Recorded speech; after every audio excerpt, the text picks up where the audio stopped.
This is the Rebel Scum Podcast. Available in video on YouTube and audio wherever you listen to your podcasts. Every week, Brock and James talk the latest rumors, news, and theories from a galaxy far, far away. Support us on Patreon for exclusive offers and join the Star Wars discussion.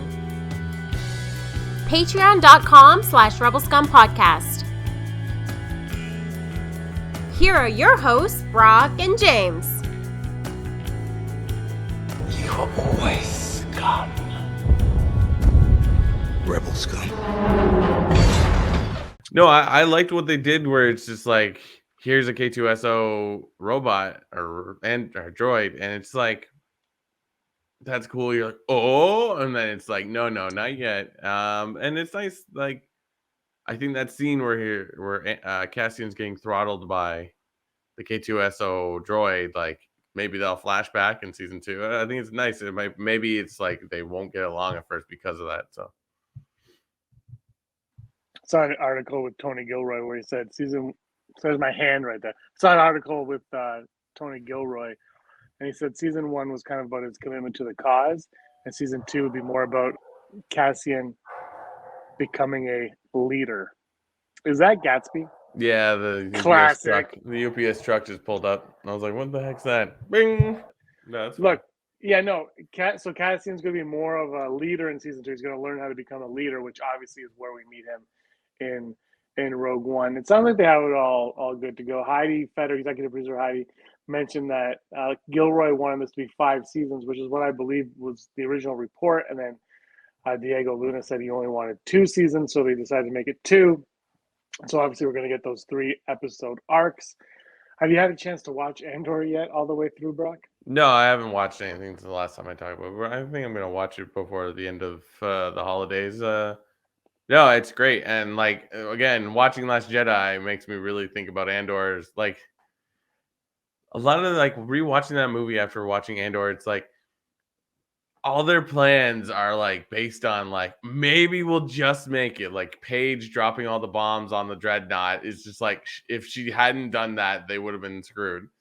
And it's like all the little things, like it's like all like the movies like rely on one person making one like once in a lifetime shots, and then everything works out great. And like that's why I like that movie where it's like, that doesn't make sense. Like, that's cool. We've made that movie. We're not gonna make that movie anymore because it doesn't make sense. And here's why. Like their plan to turn off the tracking system, like it completely fails because they're like, you met a guy in a shadowy jail and like, oh yeah, it's gonna be fine. So like, but like it makes me think of Andor. It's like, you're like, what did the Empire and the Rebellion do to the galaxy? And it's like, these are what, like, all the things that happen to people, and it's like nobody rectifies that. They're just like, you just existed in that. So like Andor season 2, like I can't wait. Like maybe it'll be more fun and adventure because now they're like, okay, now we got like, we're out of the shadows. Like let's raise some hell. So maybe not. I don't know. That's curious because Rogue One still kind of seems like it's in that, like in the shadows, hiding away. Like Bail Organa is literally in the shadows in that movie. I think it's curious what you say. Like season 2, I like season 1 was so good on so many different levels, and I think visually and the directing could be up to par in season 2. Like, no, I don't think there's an excuse why it wouldn't be. But the story itself is one that I'm curious about because how are they going to treat each year? This is like Star Wars. Time has never made sense for me in Star Wars. So you have it. It's like Andor. Remember, he's in prison, and the next episode he's been in prison for over a month. yeah, Are they going to do the same type of thing where it's been a year, where you're not going to feel the passage of time, but it will pass? yeah. They're not going to keep you in the loop necessarily on the passage of time. They're just going to keep doing it, and then it'll happen. Hi, Yeah. Aaron. Aaron just stopped by. No. Actually, maybe she's breastfeeding. 12-minute mark, I added that out. Great. Yeah, I don't know. I'm excited for Andor season 2.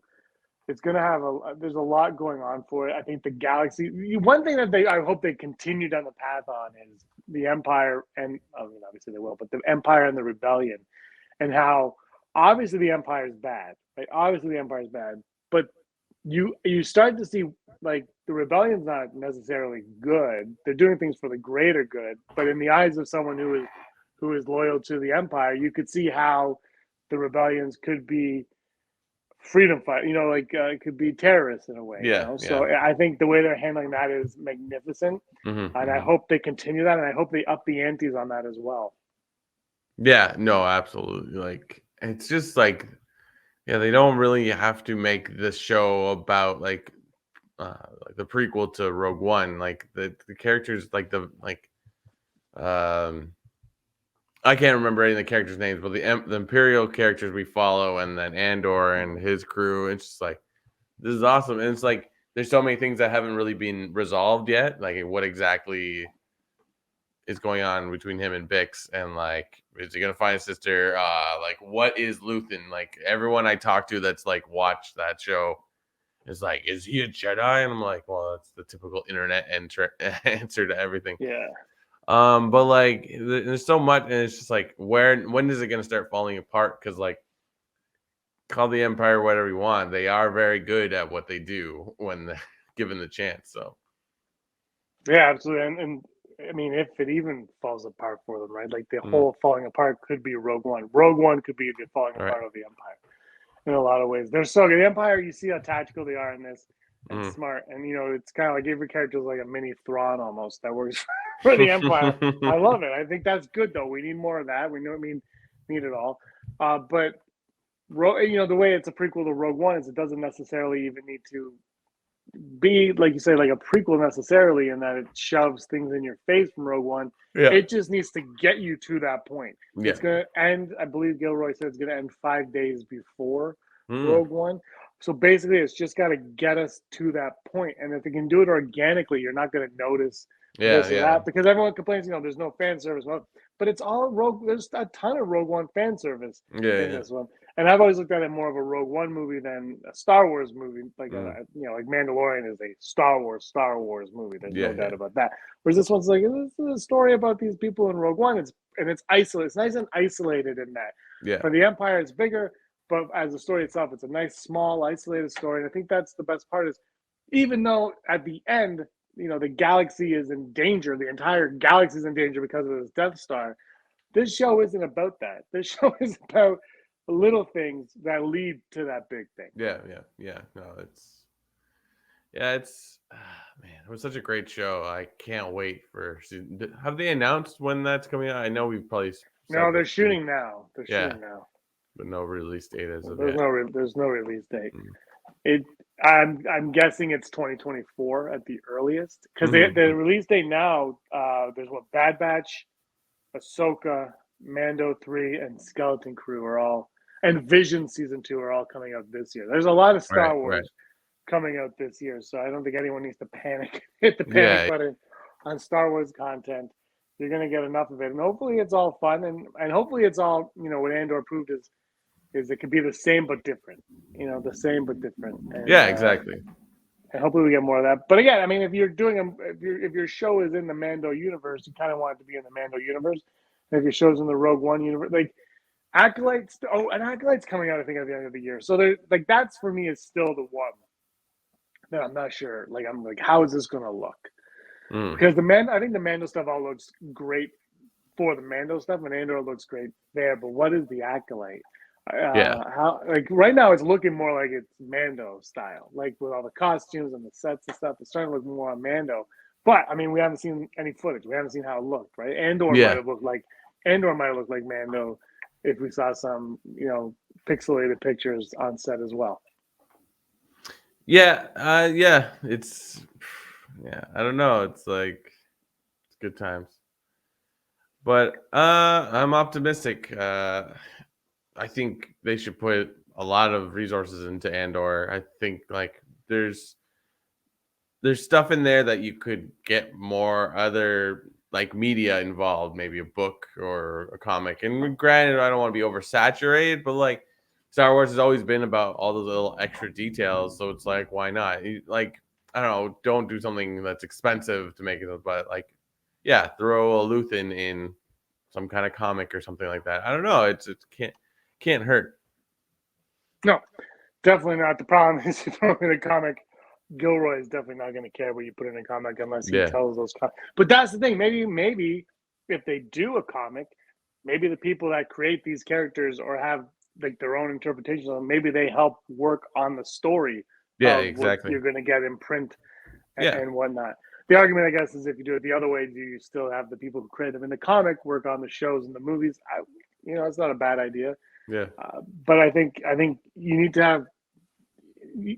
That's how you stop like unless Dave Filoni helped out with a Kanan comic, which is possible, and if he decides to change it up for Bad Batch, who knows? But like, you need to have the people who made the decisions be in the room for the other decisions, or when they go back and retcon, somebody says you can't do that because of this reason. Otherwise, right. And honestly though, Brock, it is the small percentage, I believe, of fans who do get upset over those little retcons. Hey, like watching Rise of Skywalker, they say something I'm like, that doesn't make any sense, but I'm not gonna get all bent out of shape. What did I say? Last Jedi, Last Skywalker? Last Jedi. They're all well. Anyway, we won't get into. We're good. You can watch our Last Jedi show. Yeah. So 269 of the podcast that's should be up by now. If it's not, we apologize. Some kind of problem. Whoops. Hello, it's big. I'm really excited for. Like, Star Wars is in such a great. People like to argue that it's not, and Kathleen Kennedy, who was fired, right? She gone. So Kathleen Kennedy's around. Star Wars is in a great spot right now. I think we're getting a lot of, but it's still the complaint is Star Wars. I think you look at Avatar, the numbers Avatar is bringing in, people seem to be enjoying it. Like, that should be Star Wars. Star Wars should be the movie that people are going to flock to the theater to see. That's the franchise that it should be, and it was 3 out of or 4 out of 5. Solo being the exception. And it was Solo also the one that came out in the spring, not in the fall, winter. Yeah. So, but 4 out of 5, and that was like we talked about this like a couple weeks ago. That was an event. You got excited to go see these movies, and Rogue One and Solo were both very different in that they weren't part of the episodic stuff, and that's why I think if you go back episodic, you make it the event for us to go see. And this is all the things we're watching on TV are the side stories, subplots to the bigger picture, the big event that we're getting on screen. That is, and you don't make them every 3. They don't have to be every year. Every 3 years, we go to the theater to watch a Star Wars movie like we used to, and it's a big event film with real stakes. I think that would be amazing. Yeah, it can't hurt. And it's like, why are you not making movies? Let's go. Let's go. It's weird too because 4 out of 5 made over $1 billion, and then Solo was Solo, and there was a lot of things in Solo that could lead you to why. And maybe The Last Jedi is one of them, but Rise of Skywalker still made over $1 billion, and everybody on the planet seems to hate that movie, but apparently they still went 7 times to go see it in the theater, right? But I hate this movie. I'm gonna go hate watch it. but so if you keep those up. Star Wars guarantees you $1 billion if you put an episodic number on it and throw in the name Skywalker. Yeah. I don't know. The Star Wars logo, you put it on something, people are like, what's that? Yeah, immediately interesting. I think you might oversaturate that soon. But right now, there's no excuse for no movies coming out. They shouldn't have ended it at 10. They should have kept going. But that's on them, not us, Brock. Yeah. I don't know. I like Andor, so I'm pretty happy with that. No, so I'm not complaining. I just think, I'm just looking at Avatar. People are loving, and nothing against Avatar. Obviously, I don't like Avatar, but I don't really care. Like, I'm glad people are going to see it. It's just like, why isn't that that's how Star Wars was? Why aren't we still there right now? What happened? Because remember, it was going to be Avatar and Star Wars every other year. We're going to jump over each other. Yeah, I'd be more okay with that than every year Star Wars. I think spread out the movies a little bit, because now with the TV stuff, just spread it out a little bit. Let us enjoy it. Yeah, exactly. Any hopes for episode 2 before we wrap this up? For episode 2? Sorry. Season 2? What would we call it episode 2? It's Star Wars. Just do what you did last season where we're like, oh, this is going to happen next. And then the opposite happened. You're like, okay.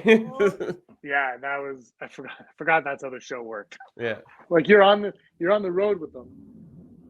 Like, oh, look, it's turning right. They're like, no, ATV trail. And they go, wait, whatever.